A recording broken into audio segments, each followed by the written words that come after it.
In today's episode, we are joined by special guest Morten Rand-Hendriksen.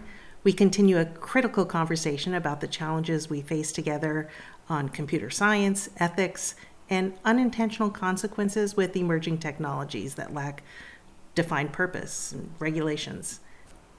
Morten has published countless valuable courses on LinkedIn Learning, reaching hundreds of thousands of viewers from all over the world. He has contributed to the web community as a public speaker, author, educator, developer, and design philosopher for many years. Enjoy.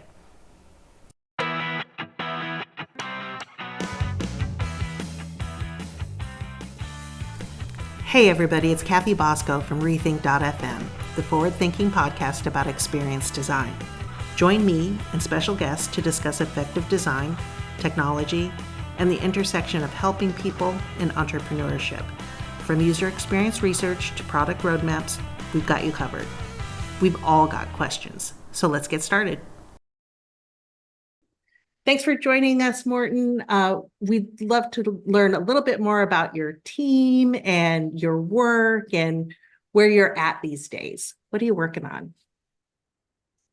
Right now, well, for the last probably year, I've been working mainly on AI things because AI came into the regular world in November 2022 with ChatGPT. And because I'm a technology educator, everyone automatically comes to me and says, hey, what is this? What does it mean? How can I use it? What is it for? All those questions. And my job is to help people navigate those types of things. So that's what I'm working on and what my direct colleagues are working on and have been working on for the past, more than a year now. So it's a big disruption in the technology world, and there's an enormous amount of uncertainty around it because it's just poorly defined and it's a product without a purpose, right? AI as a whole is a product without a purpose. So a lot of people are trying to figure it out, and there's a lot of hype and a lot of myth making. And my job is to help people navigate all of that. That's a lot. And not only are we going to look back someday on the things we probably wasted our time on in terms of AI. Oh, we thought this was going to be such this thing and it wasn't.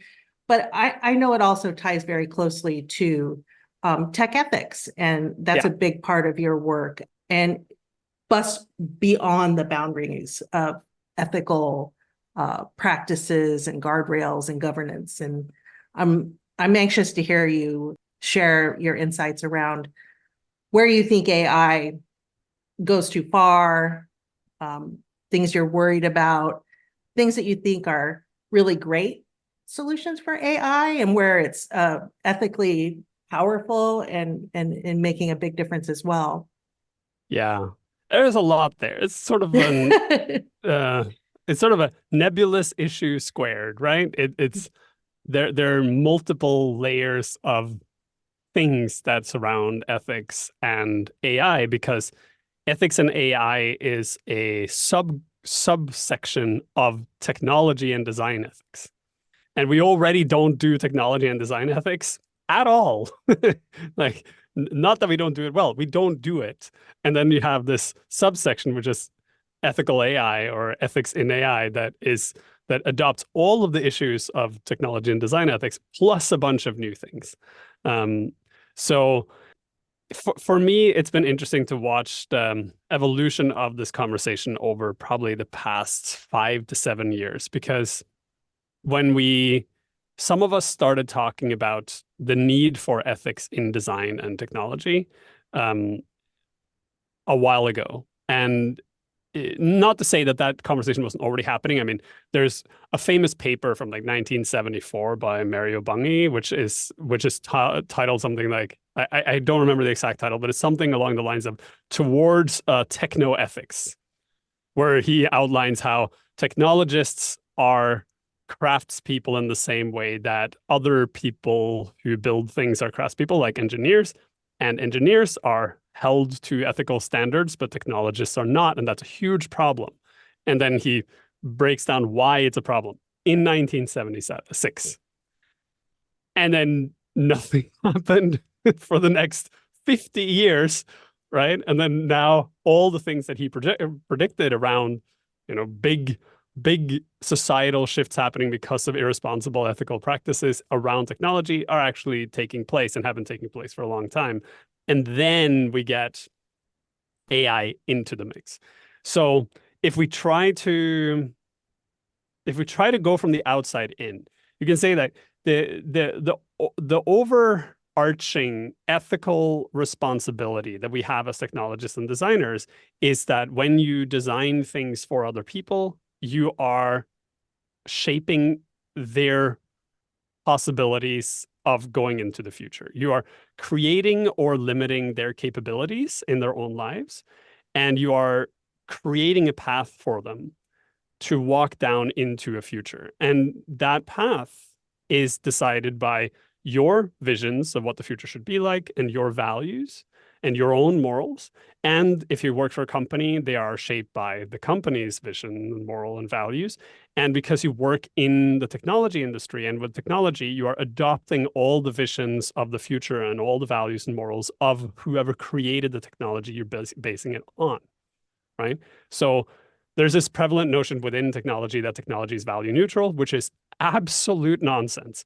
It's the most explicit hand washing I've ever seen of saying like, oh, I just make technology. This is not a political act. I'm not doing anything. And it's like, no, it is very explicitly political in that you are defining what the future is going to look like for other people and what capabilities they will have in those futures, what they can and cannot do. So over the past, maybe decade, there's been a slowly growing awareness of the necessity of ethics in technology, especially. A lot of that has come from the blowback over social media and surveillance capitalism, that large social media companies like Facebook have been gathering a lot of information about us and then use that information almost in an adversarial way against us to program our behavior towards the benefit of advertisers. And with this growing awareness of the problem comes a growing set of questions around why did this happen? Why is it that these big technology companies were doing things like, for example, doing social experiments or doing cognitive experiments on users without any oversight? And the answer was, oh, technologists are not beholden to any type of professional ethics. And when they do things that are harmful, they are not held to account for it. And the companies are not held to account for it. The very worst thing that can happen is they get some sort of remedial fine, which does nothing. So there was this very strong push towards that. It's often referred to as the techlash. And then, of course, the technology companies, the very, very rich, very powerful technology companies poured a lot of money into pushing back against that in a combination of ethics washing, which is you say that you're doing ethics, but you're actually not. And but then they also put a lot of money into like removing regulation or protecting themselves against regulation and things like that. But things were happening. So big companies were hiring ethical oversight teams and ethical standards teams and building internal ethics. And then this AI thing kind of exploded out of nowhere. And I say that in a very, it didn't explode in the large scheme of what artificial intelligence is, but it became something that was in the public eye in November 2022 out of nothing. Like it went from people don't interact with AI systems directly to everyone is interacting with the AI systems directly overnight with the release of ChatGPT. And in response to that, a lot of these big tech companies immediately realized that the ethics teams that were on staff had been working on AI ethics for a long time, and all of them were saying, this is super, super problematic. So they fired them because that's the easiest way of getting rid of the problem, right? You just remove the people who say bad things. And so a lot of these very loud voices that have been working on these problems for a long time, which happen to be mainly women, mainly people of color, mainly from more or less marginalized groups, were kicked out of these big companies. And then they've been operating on the side, starting up new organizations and doing a lot of oversight work. And a lot of them have now ended up working with government entities and multinational entities to try to do something with it. And they're now sort of working in opposition of the technology sector, right? To say, since you didn't listen to us and you didn't self-regulate, we're going to help the regulators regulate you. But then there's another section of that, which is the regulators, so governments and institutions and the people who make laws and rules about us. They are heavily influenced by lobbyists and by people who have a vested interest in things, because they can pour endless money into educating the policymakers. And the result of that is a lot of the policymakers have a skewed understanding of technology that skews very heavily in favor of large technology companies because they're the ones that spend the most money. So it's really complex. And this is just like that. This isn't even, I haven't even mentioned any of the actual ethical issues. This is the environment in which we are talking about ethics for technology and AI. So the environment itself is fraught and very, very large and complex. And the socioeconomic situation that this stuff is put into is very complex. And then we get to the actual ethical bits, right? So I don't know how you want me to continue. Like I could just keep going here. Yeah. No, I think it's fascinating. Sometimes I am in situations in my role as a researcher where I'm advocating for certain ethical decision making at a C-level executive level. And the only hope I have is that the business need will become so huge financially that the shift will turn and an ethical decision will happen to align magically with business decisions. And that's a terrible place to be operating from. So I fully understand the complexity of developing regulations and being heard and helping people make the right decisions for human beings. That being said, I'll ask you this question and just keep going, Morten. We love your perspective. And I think especially when you tie it to design decision making and the responsibilities within that area is just so valuable. I wonder if big tech had universal regulations, if that just wouldn't help out, because it's such a cop out all the time. Well, we can't make a shift because the rest of the industry is like it gives people an out. Whereas I think a lot of people actually do want to do the right thing. And if there was a regulation in place, everyone would be forced to be doing more of the right thing. Yeah. This problem is caused by inaction over decades. So if you go look at comparable industries that have direct impacts on people's lives, be that medicine or psychology or finance or law or engineering, what you'll discover is all of these industries at some point realized they were having significant direct impacts on people's lives. And they not only self-regulated, but they created a set of rules to follow, and then they handed the rules over to government entities and said, please enforce on our behalf. Which is why if you're an engineer and you build a bridge incorrectly and that bridge falls down, you, the engineer, may end up in jail. And not only may you end up in jail, but if anyone knew about this and didn't raise a flag, they could end up in jail. And the company could end up folding or being banned from doing future work. I have a friend who's a structural engineer, and she told me that if she, like part of her ethical responsibility, professional ethics, is if she is aware of someone either within her company or outside of the company who is doing something wrong, and she doesn't report it, she is held as accountable for the problem as the person who did it.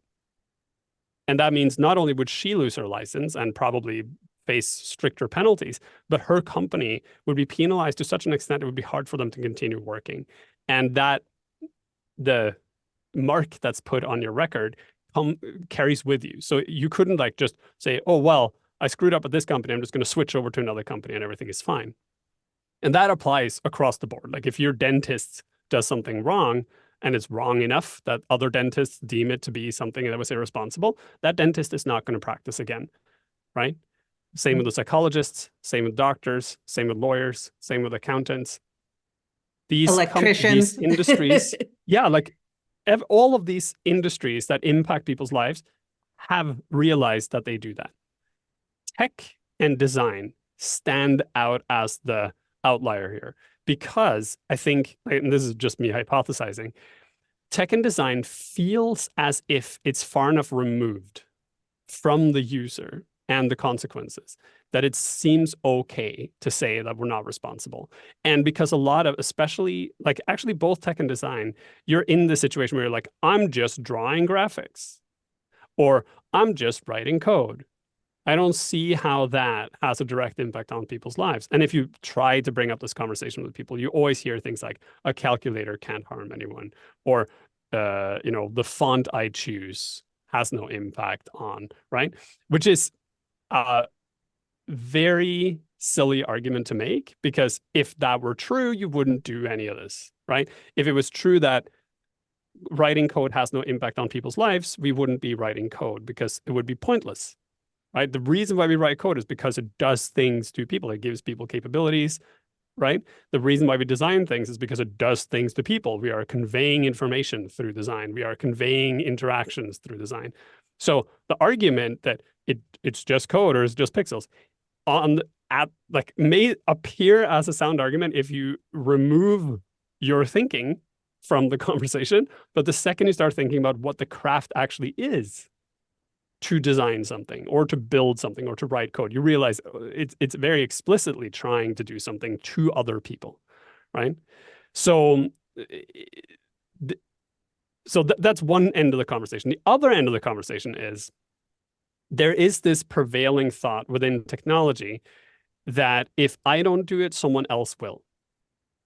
True. And in many cases, it's true, right? So this is like, I'm watching a documentary series on the nuclear bomb right now, and you can very much see that idea. It was like the reason why the Americans built the nuclear bomb was because they thought the Germans were building the nuclear bomb, right? And the reason why they deployed the nuclear bomb was because they thought if we do it first, no one else will, because they will be afraid of us retaliating. And then you get the Cold War, right? Where both the Western powers and Russia are like building up arsenals to say like, well, if I'm going to threaten you by saying if you do it, then it's this very reactive way of thinking. And that has come into our technology space in a really real sense, that you can see companies say, we have to do this even if it's problematic, because if we don't, we lose competitive advantage. Because it's all about money. It's all about getting money for funding, for doing things. And it's all about just unbridled capitalism in the most extreme sense, that people just chase money regardless of the consequences. And then in addition to that, you also have this science for the sake of science component, which is a lot of people will pursue things just because it's interesting. They're chasing technical sweetness. You say, oh, is there a way of doing this? That would be really cool if we could do that.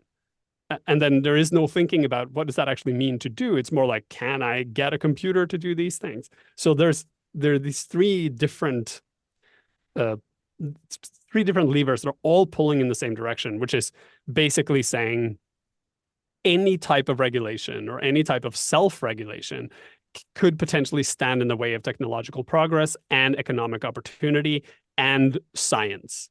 All those three things could be blocked if we try to do any type of regulation, which is why anytime someone says, hey, we should regulate, someone will always come back and say, but if we do it, we'll lose to someone else, right? It's like, and for AI, the argument is always, if we regulate, we will be beaten by China.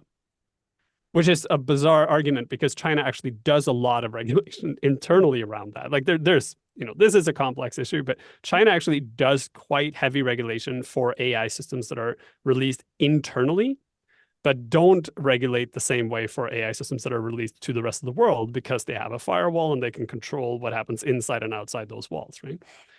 But that is very much the argument that's being made, that if we don't do it, someone else will. And my pure ethics response to that is, but we don't do that for anything else, right? We regulate harmful drugs. We regulate nuclear technology. We regulate human cloning. We regulate lots of things internationally, right? We have international laws against biological weapons. And when countries are seen to make biological weapons, there are significant enforced consequences immediately, right? We can do regulation. What is required is politicians being willing to do it and doing it in an informed way that is informed by experts who actually know what they're talking about. And it requires the industry acknowledging their impact on the world. And like I said earlier, the big issue here is that the industry is very, very reluctant to acknowledge its responsibilities. It's very eager to show how it has positive impacts on people's lives. But if you bring up negative impacts, there's a very aggressive pushback, like career ending in some cases, aggressive pushback, because you dare speak up and say, hey, these things actually impact people's lives. So there's bad actors. The negative impact is part of everything in tech. And to just look at, the glass half full is to miss the opportunity to solve even bigger problems. It's discouraging. So you use the term bad actors, and I find like this is where it gets extra tricky, right? And there's like, welcome to Morten's neurodivergent brain, where everything is more complicated than it seems. The notion that people who build technology that is demonstrably bad, let's say the team that made like an AI gaydar that would look at a picture and say whether or not you're gay based on the picture, we have an inclination to say like this is a bad person, or this is a bad actor, or they have bad intentions. In a lot of this, if you go look at what they're doing, you realize that not only are they not like necessarily like, you can't make that inference that they are bad people, but more importantly, they seem entirely unaware of the consequences of their actions because they are doing work that is more science-based than it is reality-based, right? So I went and read the paper about this facial recognition system that was supposed to be able to determine your sexual preferences. And the paper was a standard artificial intelligence paper around facial recognition and emotion detection. And it was very clear from that paper that they just went out and said, what could we possibly get a computer to detect that isn't immediately obvious to people? And then they just randomly picked sexual orientation because that's a challenging problem, right? It's not because they want to make a gaydar, it's because that's a challenging technical problem. And they're like, if we can make the computer do this, because these AI systems are able to surface information that we can't see, that would be really interesting from a science perspective, right? And then the problem is, once you make that technology, whether or not it works is irrelevant, because there are people with political motivations in the world who will see that and say, hey, number one, if someone was able to do it, we can do it too. And number two, this suits my political agenda, so therefore I'm going to use it. Because there are countries in the world, like Russia, where being not heterosexual is borderline illegal or actively illegal. Like you can be thrown in jail or worse for just having a sexual preference outside of heteronormity, right? Yeah, and the unintended consequences is that you empowered these bad actors to harm people. Yeah, like and brutal. And So even though the intent may have been purely science, can we get a computer to do this novel thing? The consequence of that intent may be extremely serious for people you don't even know about. And that's why in most science, you have very strict limits on what you can do and a lot of ethical oversight. And it's kind of breaking at this computer science level because computer science is about the computers, not about the people, right? When you do a research project like something around facial recognition, you're not actively engaging with people. You're actively engaging with random image sets that were provided through the internet, right? So there's a distance from the research to the person that is technically impacted or would be impacted in any other type of research project because they would physically come in and do something. And that's enough of a distance that you can skirt a lot of these ethical oversight things on the science component. And that means that we need to change the guidelines around this type of research. But it's very like it's complicated because of this, right? Artificial intelligence didn't arise because someone said we're going to make sentient computers and let them take over. It arose from computer scientists going, can we get computers to perform actions in such a way that that a human would be unable to tell whether or not it was a computer doing it or another human? And then that was like in the 60s. And then you just keep piling on there. Can you get a computer to recognize a face in a picture? Can you get a computer to then see if the same face appears in multiple different pictures? Can you get a computer to replicate movement in people? Can you get it to write text that is indiscernible from human text? Can you get it to translate text from one language to another while carrying the meaning over, right? These are all computer science problems. They're all just, is it possible to do things? But this And is then at a certain also point, this is also just tactical research being done. It's not strategic research. So one of the areas that I work in is strategic UX research, unlocking what all possible unintended consequences could be through our work, not just can we do it, or how can we do this faster, or how could we do tactical research on solution based, but like really defining the outcomes before we invest all this money and energy into something that has unintended outcomes that we don't want. Like, yeah. So, it's and a that's lot to where that push line back is, on. right? Yeah. You're not working with researchers. You're working with product people, right? Right. The difference here is that a lot of technology comes out of research. And the research doesn't care in the same way that a product company or a product project would care about the consequences because the research is around the technology. Like, can you get the technology to do something for the sake of seeing if it can do it, right? There's less thinking around what does that mean if we do this, right? And again, I go all the way back to like the nuclear weapon research. Before the nuclear weapon was developed, when you look at the scientists who were coming up with the math for splitting the atom, none of them were thinking this is a bomb. It wasn't until the research was done and they were like, we're able to do this. And then they looked at the results of the research and they go, oh, wait a second, this is like an endlessly progressing expansion. So wouldn't that mean that if we put enough density in the system, it would just get a chain reaction and you would get this enormous explosion out of it? Oh, that's a bomb. And then World War II happens, right? And then they go, wait, can we do that as a thing? And then the scientists are like, yeah, that's an interesting science experiment. Let's see if we can. And only when the bomb actually explodes do they go, right, that might not have been the best idea to do. But at that point, this cat is now firmly out of the bag and is actually 52 cats and they're running everywhere and doing all sorts of random things. So then the step from a successful test of a nuclear weapon to the deployment of a nuclear weapon is like months, right? Because once the technology exists, you can actually get rid of the scientists, right? And all the people that are having second thoughts and just be like, well, we know how to build it. We're going to build it and use it. And then deployment happens. After deployment, the people who do it go, this was not great. Like Eisenhower actually goes and says, we should not do this. We should just not use these weapons anymore.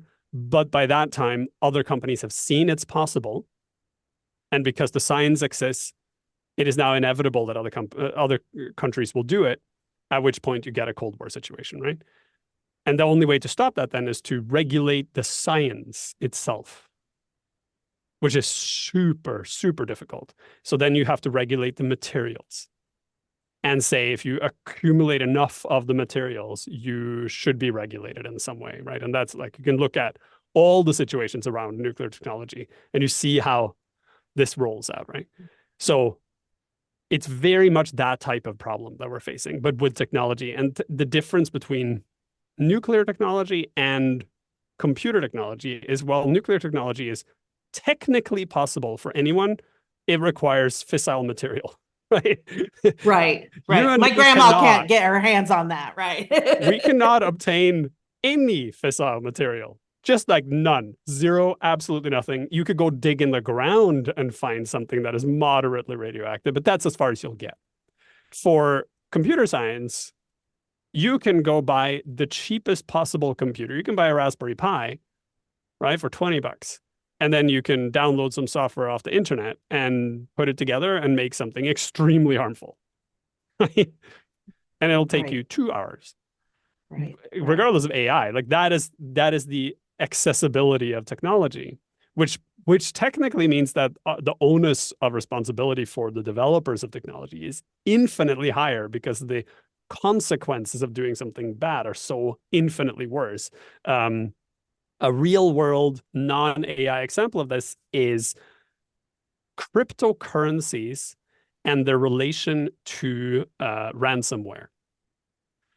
Ransomware is now one of the biggest threats to public infrastructure and to the world, like stability of the world political system, because ransomware is ubiquitous, very easy to build. You can download ransomware from the internet, from the dark web. It's not particularly hard to build. And because we have cryptocurrencies that allow transactions that are non-traceable, there's a monetary incentive to do it, right? And that's how you end up with 12-year-olds mounting ransomware attacks on hospitals, right? And state actors mounting ransomware attacks on public infrastructure like electricity supplies or water supplies. It's predicated on cryptocurrency.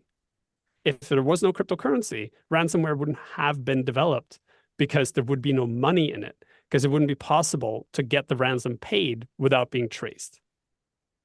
So the reason why, like the reason why we have a lot of financial regulations is to prevent this type of activity.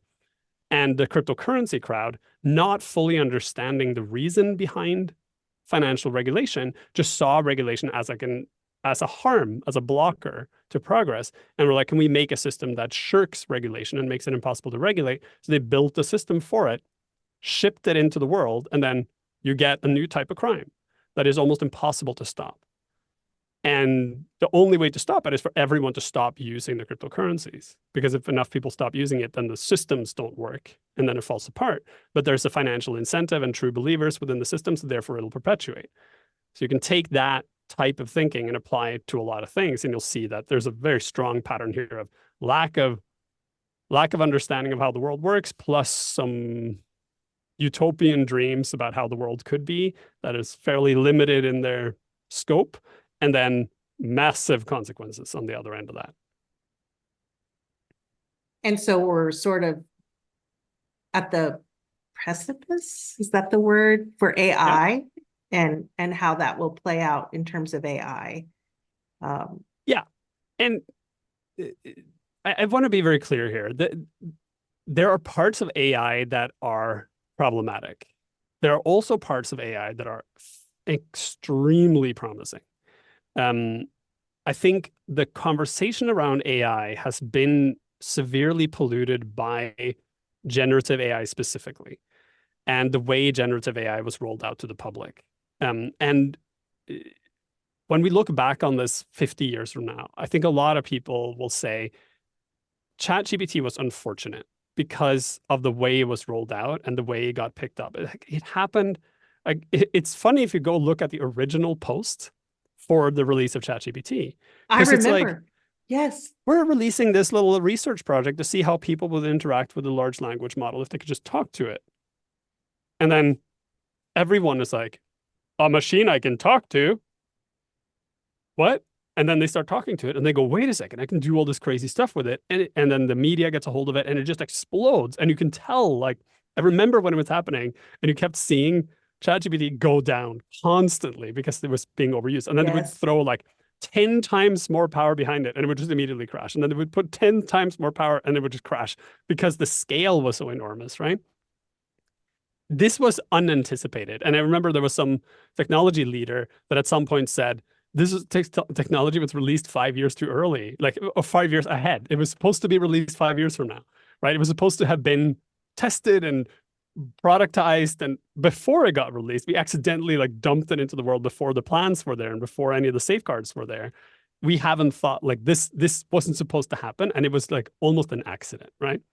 Because DALI was already there and it had like moderate interest and all these other things had moderate interest. But looking back on it, of course it was going to take off because it was a talking computer, right? Talking non-humans is a thing that we are wired to respond to. That's like, if you have a parrot and the parrot can make human-like sounds, you can't help but think it's talking to you because you're wired to think it's talking to you. Even if you know you're the person who trained it. You know for a fact it does not speak and it does not, what it's saying has no meaning. You can't help but give Polly a cracker because Polly wants a cracker. Because it's saying, it's like, it's our API, it's our programming interface, it's language. And when you give that to a computer, of course people are going to talk to it. And in hindsight, this was not a shocking revelation. This was because we've already tried this before.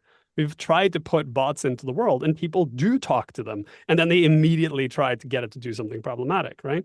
That's true. So, And being dyslexic, I have a mild dyslexia, like the language support that I get out of that is like transformative for me. yeah. That's And amazing. there is enormous potential in this technology.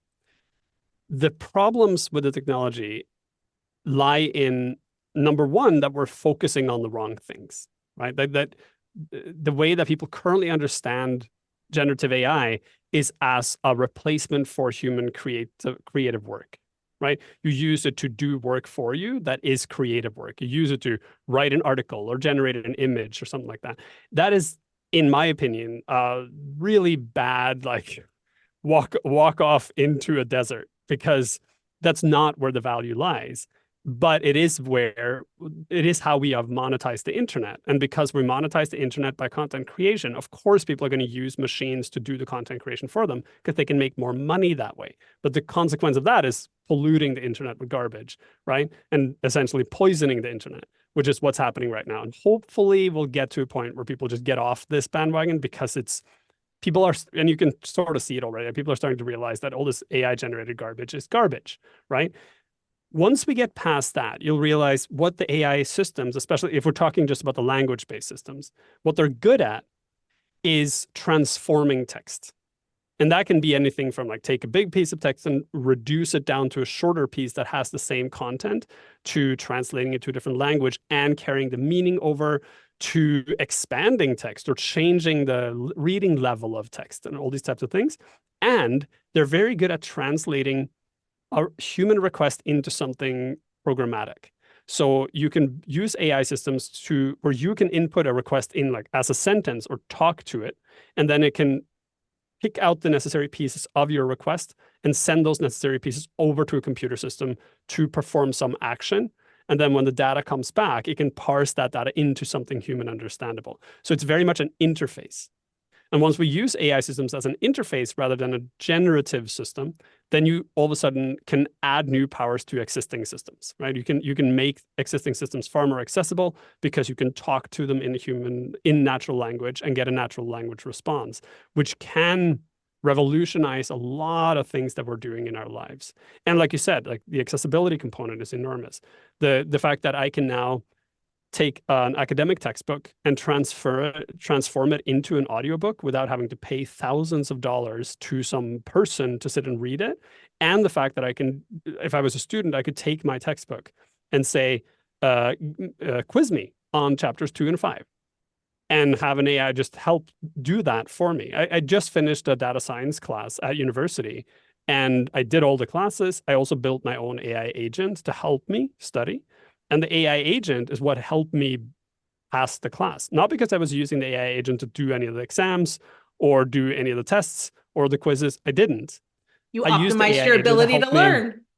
Yeah. Yeah, it was like I'm reading the information I'm getting from the teacher or whatever it is, and I'm like, I need more information here. Can you expand on this? And the AI will like infinitely expand on it, right? That's however much I want. Or I say like, I don't understand this example. Can you explain it to me? Or can you give it to me in a different context, right? To help me understand things. So there is huge value in it.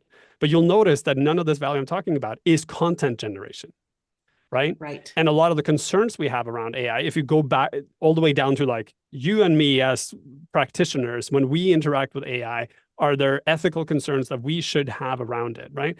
So there are all the issues around bias in AI. There's all the issues around content, where the content came from, if it's duplicating content, all of those pieces. If you use them as content generating systems, everything under those categories surfaces. If you use it as a translator or a condenser, a lot of those issues go away because you're not asking it to come up with a new idea or make a new piece of art. You're asking it to take an existing piece of work you already have and do something with it to make it shorter or longer or broader or whatever it is, right? Yeah. It's a very different purpose. And it also means that if that's what we're going to use AI for, then we can retrain the models without all that copyright stuff because it's not necessary, because we're not using the models to do all these generative things. We're using them to help us, right? And then on the side of that is all the other AI work, like all the medical AI work, where you're just like analyzing X-rays or looking at blood panels, right? These types of things. Once we get to a point where the AI systems work better than humans, and you have human oversight in the process just to make sure they're not going off and doing weird things, there's, again, huge potential, right? There is a future in which we have self-driving cars that actually work. There is a future in which we have self-driving planes that work and trains that are far safer than humans, but that requires the work being done with human protection in mind, rather than just the technology component, right? Right now, self-driving cars are a feature that's being used to sell more cars. It needs to be a feature that's built to save more lives. Like Oh, that shift in focus is beautiful. enormous. Beautiful. Yes. Wow. And that would be an intentional consequence from the design as opposed to an unintended consequence, which I don't know if anyone's written a book called Unintentional Consequences, but it feels like today we're ripe for that important book to be written. Yeah, I know. It's to me it falls down to there's a branch of economic theory that also overlaps with philosophy that's called capability approach. That was developed by Amartya Sen. He's an Indian economist. He won a Nobel Prize for this a long time ago, and he developed it to help the World Food Program. No, the World Bank, like one of those two, to figure out how to give people help that they actually need, because a lot of help for developing nations and nations in crisis is very much like a rich nation thinks, if I was in trouble, what would I need? And then we'll give the same thing to the people who are in trouble. And then it turns out that there's a very fundamental mismatch of needs, right? And so he started looking at what actually works. What works is giving people the capabilities that help them in their context to do the things that are valuable and meaningful to them, and then giving them the agency and autonomy to choose how to use those capabilities or whether to use them at all, right? And the classic example is, instead of giving everyone a bicycle, you give everyone the type of transportation they need. because not everyone needs a bicycle. Not everyone can use a bicycle. And not everyone has the capability of fitting a bicycle into their lives in a meaningful way. And there's like a subgenre of that, which is if you give people a bicycle and you say you must use it as a bicycle, you're severely limiting their capabilities. Because it turns out when back in the 80s, like a couple of Scandinavian countries gave a lot of bicycles to countries in Africa. I don't remember the reason why, but there was like this big push to like donate your old bike to Africa.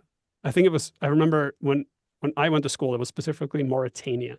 I'm not sure what caused this, but the side effect of that was a bunch of people realized they could like dismantle the bicycle and use it to build very efficient water pumps, right? For that to happen, you not only need to give someone a bicycle, but you have to give them the autonomy to say, I don't need a bike. I'm going to pick it apart and build something else instead. And a lot of emergency aid programs are designed in such a way that you're only allowed to use the emergency aid in the intended way. And if you don't, then you lose the funding, right? It's not just emergency aid. It's like a lot of things in our world is very much like that. We give you something and you use it the wrong way, then you lose it. And what Sen was saying is, no, don't do that. Allow people to decide how they want to use their capabilities because they will make better choices about how they want to live their lives. And he makes this distinction between the things we value and the things we have reason to value. Where the things we value are things like good food and, nice company, comfort, watching TV shows. Whereas the things we have reason to value are a roof over your head when you're sleeping, food that is not going to kill you, access to healthcare and education, things like that. And our efforts when we build things and design things for other people should be focused on giving people the capabilities and functionings to do and be what they have reason to value over everything else. And if we apply that way of thinking to our design practice, it changes our design practice from being one focused on return on investment or business goals or whatever to how do we reach our main goal in our interaction with the customer. Because if you go and look at any design project, doesn't matter what it is, you will notice that at the very core of the design project is a designer or a product creator or an inventor saying, I'm seeing the world and I see how I can make it better. And I'm going to do it through this particular designed interaction. And then at some point they need funding, and then the funding becomes great, and then it becomes an economic project rather than a thing. But the core idea is always a vision of what the future could be for people if only they had this capability.